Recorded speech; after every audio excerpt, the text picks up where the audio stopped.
Hola a todos y a todas. En este vídeo voy a intentar explicaros de la manera más sencilla posible las implicaciones, las consecuencias fiscales que tienes que tener muy presentes en el momento de repartir, de disolverse la sociedad de gananciales. Vamos a ello.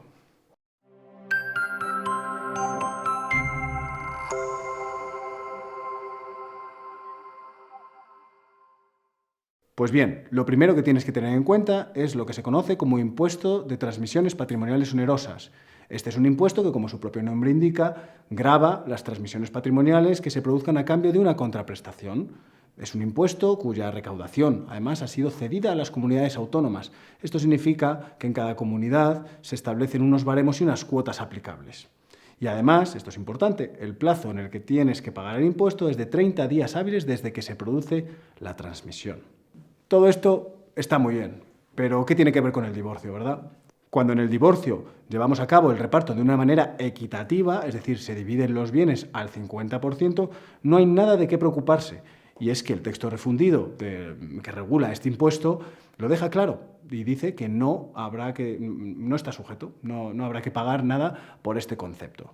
Los problemas vienen cuando, como es muy común, no se produce una división perfecta al 50% y tiene lugar lo que se conoce como exceso de adjudicación. Ahí el problema que tenemos es que Hacienda entiende que el cónyuge que se ve beneficiado por ese reparto que no es equitativo, ha adquirido algo que previamente no lo tenía y en consecuencia tiene que pagar por este impuesto. No obstante lo anterior, que no cunda el pánico, porque la ley contempla una excepción muy importante y que nos permite jugar, que es la contemplada en el artículo 33 del reglamento en relación con el 1062 del Código Civil. Y es que si ese reparto que no es equitativo, si ese exceso de adjudicación se produce como consecuencia de que uno se queda con la vivienda familiar, entonces se podrá eludir o evitar el pago del impuesto. Lo anterior es aplicable a los casos en los que la vivienda se la queda a uno de los cónyuges a cambio de una contraprestación, de una compensación en metálico al otro. Pero, ¿qué es lo que pasa cuando, otro caso muy típico, simplemente se cede la vivienda a uno de los cónyuges y el otro no paga una compensación?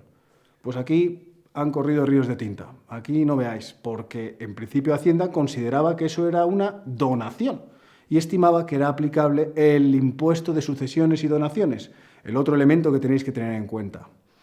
Pero bueno, lo que os voy a contar tampoco tiene demasiado sentido, porque lo cierto es que hay una recientísima sentencia del Tribunal Supremo que ha dicho que no es aplicable este impuesto en estos casos. Considera que no es una donación y que los excesos de adjudicación están regulados exclusivamente en la Ley de Transmisiones Patrimoniales Onerosas.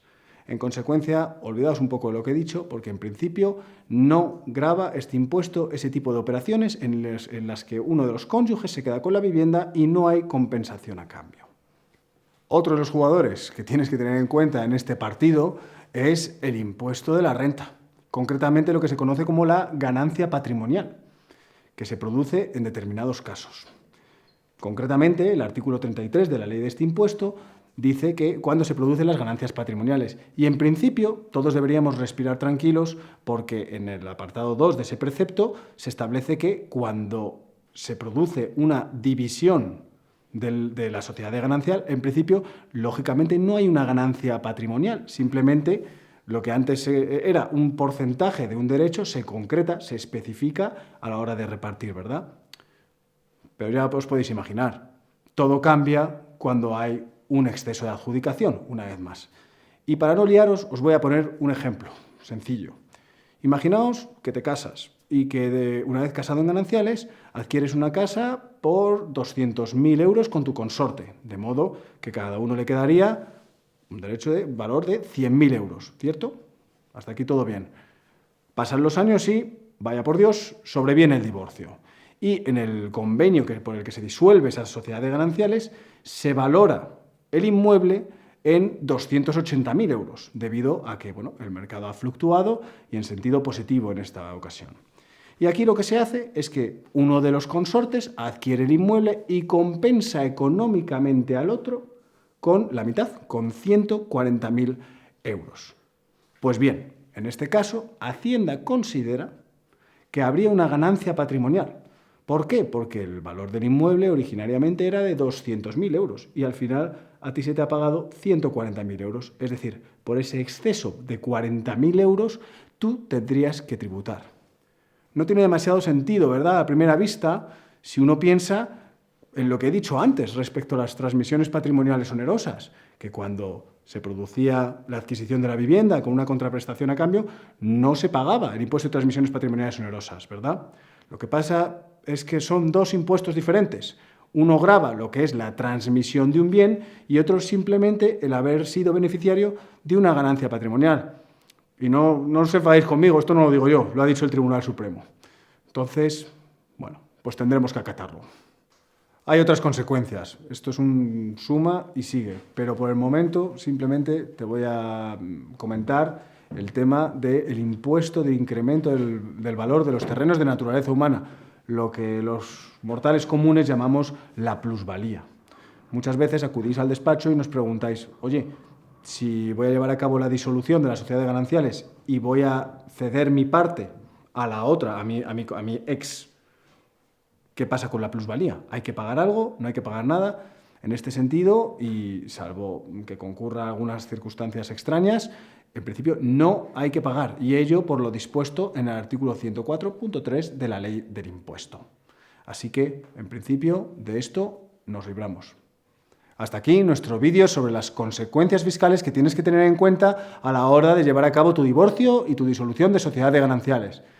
Sé que es una píldora difícil de tragar, pero creedme, muchas veces los abogados cometemos el error de centrarnos en las consecuencias civiles de estos pleitos, dejando de lado estos aspectos que van a afectar directamente a vuestro bolsillo. Por ello, creedme que es súper importante y espero que os haya gustado. En cualquier caso, para cualquier cuestión, podéis poneros en contacto con nosotros, ver el post que os dejamos en la descripción o, si os animáis, incluso comentar en los comentarios de YouTube. Nosotros estaremos encantados de contestaros a la mayor brevedad. Hasta la próxima.